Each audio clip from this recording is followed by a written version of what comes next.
I'll frame the debate as I see it. Okay, go for it. We had Senator French on, and Okay. he who I believe is very sincere. I'm not just because him and I disagree doesn't mean that I'm not saying that we just have different ways. Disagree with all sorts of people who I think are very sincere and very good people. Good. His main point was that if he could know for sure that by cutting taxes $1.5 billion, $2 billion, that the oil producers would put that back into the state, he would go for ACES reform in a heartbeat. But he can't be sure of that, so he doesn't want to do it. Okay. And my thought on that, Representative Holmes, is that what if he's wrong? What if they were going to take that money and we're going to reinvest it in the state, and it would lead to tens and billions of dollars of new revenue? We're never going to know. But for all practical purposes, if he remains in power and he continues to just not want to trust the oil industry and not take the chance of becoming more competitive, and if he's wrong, it would be disastrous.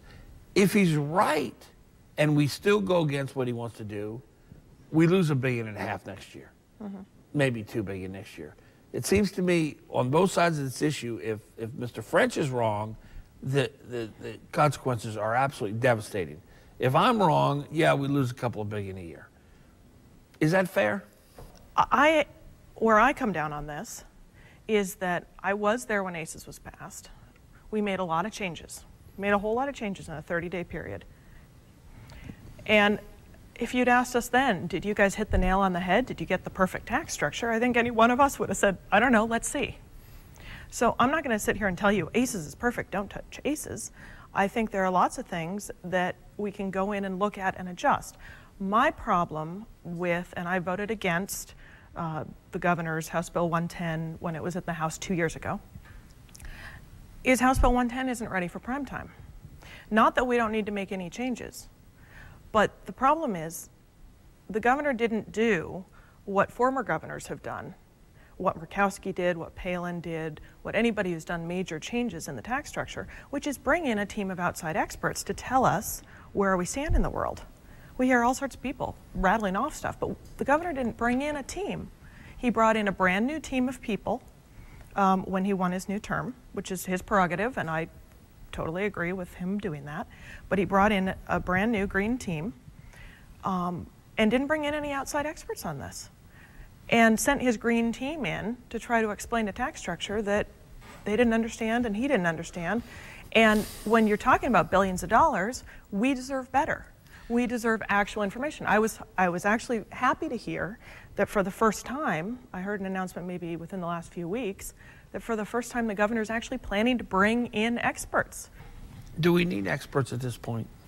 Yeah. Every major oil and gas province in the globe, lower 48, exploding in growth, investment. Alaska is flat. In fact, we're worse than flat. Since ACES has taken effect, we have seen a 28% reduction in the volume of oil in that pipeline. What more do we need to know? We need to know what a tax structure should look like. You need to figure out what you want to see happen. Okay, more oil and gas, obviously. I mean, that's the obvious answer is we want more oil in the pipeline, and then, gas in certain areas too.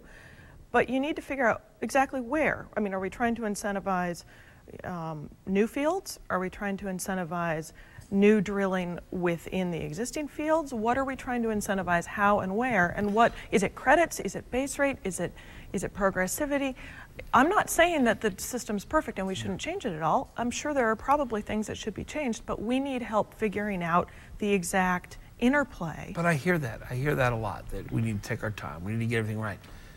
We rushed ACES through in 30 days. Yeah, but we had lots and lots of experts, and we were coming only a year. 30 days. Only a year after PPT. Yeah. ACES has been on the books for 5 years now. At some point, this idea that we don't have enough time to fix it is a stale argument. 5 years it's been on the books.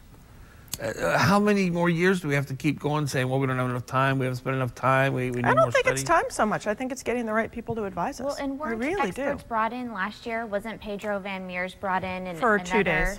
Some other people? For 2 days. Do you think that having ACES on the books for the last 5 years has cost us investment? I don't know for sure. I think it probably has in certain areas. I think it probably has in certain areas.